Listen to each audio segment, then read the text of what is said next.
Donald Trump sekali lagi beri hadiah kepada Vladimir Putin. Disebabkan oleh perang di Timur Tengah yang dimulakan oleh Donald Trump terhadap Iran, India kini kembali sepenuhnya kepada pembelian minyak Rusia dan juga gas asli cecair serta menandatangani kontrak jangka panjang baharu dengan Kremlin. Pada masa sama, Trump berdiam diri dan kata perangnya tidak menimbulkan sebarang masalah.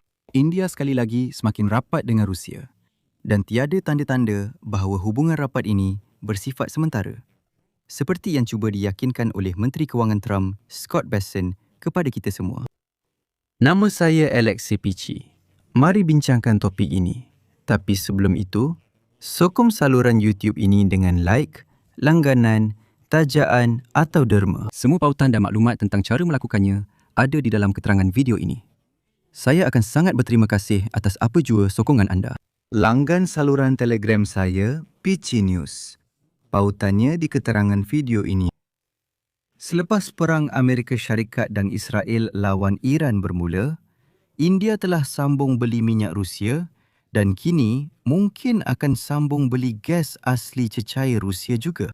Pertama kali sejak pencerobohan besar-besaran Persekutuan Rusia. Dan di sini, perlu diingat bahawa pada bulan Januari, ketika para diplomat India sedang berunding mengenai perjanjian perdagangan yang sepatutnya mengurangkan tarif, Donald Trump, pihak di New Delhi telah memutuskan untuk mengurangkan pembelian minyak Rusia. Ramai menganggap ini konsesi menyakitkan demi Presiden Amerika Donald Trump. Tetapi Donald Trump sendiri membanggakan perkara ini dengan lantang. Saya ingatkan, namun akhirnya pencapaian itu menjadi tidak bermakna sama sekali. Kerana hanya selepas 2 bulan, walaupun nampak seperti sudah lama, sebenarnya tidak. Ia baru saja berlaku. Hanya 2 bulan selepas itu, India dan Moskow memperdalam kerjasama dalam bidang tenaga. Kedua-dua pihak setuju membuat persiapan memulihkan penghantaran terus gas asli cecair dari Rusia ke India. Kali pertama sejak pencerobohan besar-besaran Rusia ke atas Ukraine. Jika India menandatangani perjanjian yang mungkin langgar Sekatan Barat, rundingan boleh selesai dalam seminggu. Beberapa minggu saja, Kremlin sudah gembira dengan perjanjian itu. Rundingan diteruskan ketika harga tenaga melonjak akibat perang Amerika-Israel dengan Iran. Persetujuan lisan untuk merundingkan perjanjian gas asli cecair dicapai pada 19 Mac dengan timbalan Menteri Tenaga Persekutuan Rusia, Pavel Sorokin, dengan Menteri Minyak dan Gas India, Hardeep Singh Puri.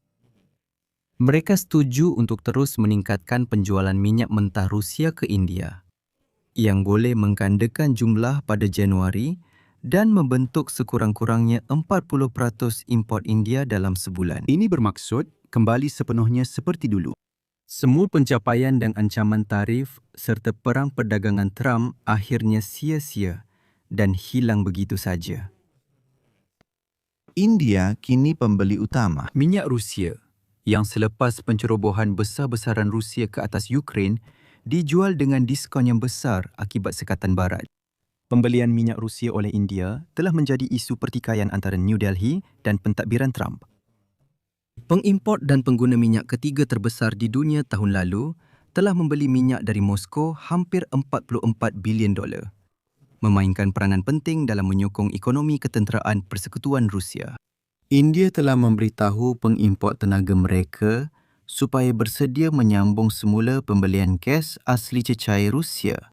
Menurut sumber Reuters, India telah hubungi Washington tentang kemungkinan pembatalan sekatan dan Trump pasti akan setuju membatalkannya. Penting dinyatakan bahawa Wakil Kementerian Luar Negeri India, Randir Jaiswal, minggu lalu berkata New Delhi sedang berunding dengan beberapa negara mengenai bekalan tenaga, khususnya LNG. Pihak berkuasa India memaklumkan mereka membeli kumpulan pertama gas asli cecair dari Rusia untuk memasak yang tidak tertakluk sekatan. Mereka berkata sudah membeli kumpulan percubaan seperti ini. India di New Delhi memilih hala tuju paling sesuai dengan kepentingan negara dan hubungan perkongsian lama yang boleh dipercayai dengan Rusia. Walaupun AES telah lama bina hubungan dengan India sebagai penyeimbang strategik kepada China, ekonomi kelima terbesar dunia yang sedang berkembang. Kini, 2 kali dalam tempoh kurang daripada setahun, India telah menerima tamparan hebat akibat keputusan yang kebanyakannya dimulakan oleh Donald Trump. Sebab itu India berfikir, ya ampun, nak berurusan dengan orang Amerika selepas presiden macam ni, untuk apa kita perlukan semua ni? Selepas bertahun membeli minyak murah dari Moskow, India mengurangkan import secara mendadak selepas Donald Trump mengenakan duti sehingga 50% ke atas barangan India pada Ogos lalu.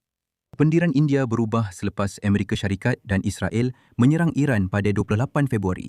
Teheran telah menyekat Selat Hormuz, di mana separuh bekalan minyak mentah dan LNG ke India melalui kawasan itu. Sejak itu, barisan panjang muncul di beberapa stesen minyak di India dan beberapa restoran kehabisan gas memasak. Permintaan terhadap ekspor tenaga Rusia yang dihantar kepada pengguna Asia tanpa melalui Teluk Parsi telah meningkat dengan mendadak di India dan negara-negara lain di rantau ini. Syarikat penapisan minyak milik kerajaan India telah mula menempah tambahan minyak mentah Rusia. Beberapa jam sebelum Amerika Syarikat mengumumkan pengecualian sementara daripada sekatan pada 5 Mac yang membolehkan New Delhi meningkatkan pembelian minyak Rusia. Menurut dokumen kerajaan yang dilihat oleh agensi Reuters, beberapa ahli politik India menyatakan kekesalan kerana India telah mengurangkan ekspor minyak Rusia sebagai satu konsesi kepada Amerika Syarikat. Mereka berkata, kita tidak sepatutnya lakukan itu. Mereka menyesal tunduk pada tekanan Donald Trump. Dan katanya, dari pihak kami cuba untuk meredakan keadaan, membuat beberapa kompromi, cuba berunding dan sebagainya. Bila Donald Trump mulakan perang di Timur Tengah, tiada siapa tanya pendapat kami. Dan dalam dokumen kerajaan itu, terdapat amaran bahawa gangguan berpanjangan terhadap bekalan minyak dari Timur Tengah akan menyebabkan rangkaian masalah ekonomi yang akan membawa kepada peningkatan inflasi, kelemahan mata wang dan peningkatan hutang luar negara.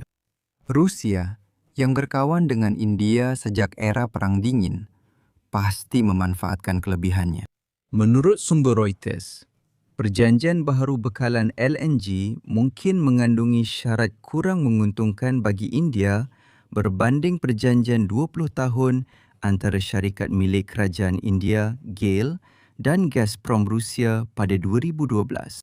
Wakil-wakil syarikat Grid Elektrik milik Kerajaan Persekutuan Rusia yang berada di New Delhi bulan ini untuk sidang kemuncak industri juga telah menawarkan untuk bekerjasama dengan rakan kongsi India mereka dalam projek penghantaran elektrik, terutamanya di kawasan pergunungan dan pedalaman negara itu.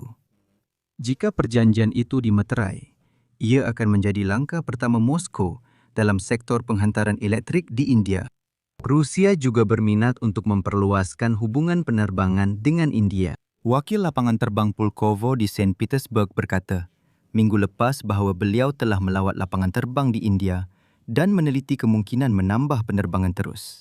Menteri Luar Rusia, Sergei Lavrov, menyatakan dalam satu persidangan mengenai hubungan India-Rusia bahawa 96% perdagangan antara kedua-dua negara kini menggunakan rupi dan rubel. Persahabatan Rusia-India yang telah teruji oleh masa menjadi contoh bagaimana hubungan antara negara boleh dan harus dibina berdasarkan kesaksamaan, kepercayaan dan penghormatan bersama, serta mengambil kira kepentingan satu sama lain. Transaksi rupiah dan rubel sehingga $1 bilion Amerika kini dapat diproses dalam sehari, lebih 2 kali lebih cepat berbanding beberapa tahun lalu. Wakil-wakil Sberbank Persekutuan Rusia mengumumkan mereka telah menemui jalan alternatif untuk melaksanakannya. Sekatan tetap sekatan, sudah tentu, tetapi mereka tetap juga berjaya menemui jalan keluar. Dan Trump yang begitu berani mengenakan tarif, mengisytiharkan perang perdagangan, kini, telah memalukan diri sendiri. Dan dia tidak melakukan apa-apa. Dia hanya memerhati semua ini. Beginilah Donald Trump mengalahkan semua dan memberi peluang kepada Putin mendapatkan dolar untuk teruskan perang terhadap Ukraine. Saya berhenti di sini. Sila kongsi pendapat dan kesimpulan anda di ruangan komen, langgan saluran, tekan loceng dan jangan lupa beri tanda suka. Jika anda ingin menyokong kerja saluran YouTube ini, anda boleh melakukannya melalui sebarang derma, langganan berbayar atau penajaan pada video, atau melalui PayPal, dompet kripto, Semua maklumat dan pautan ada di keterangan video ini. Saya hargai sokongan anda. Jangan lupa untuk melanggan saluran Telegram saya, Peci News. Pautannya ada di dalam keterangan video ini. Itu sahaja. Jaga diri anda. Jumpa lagi.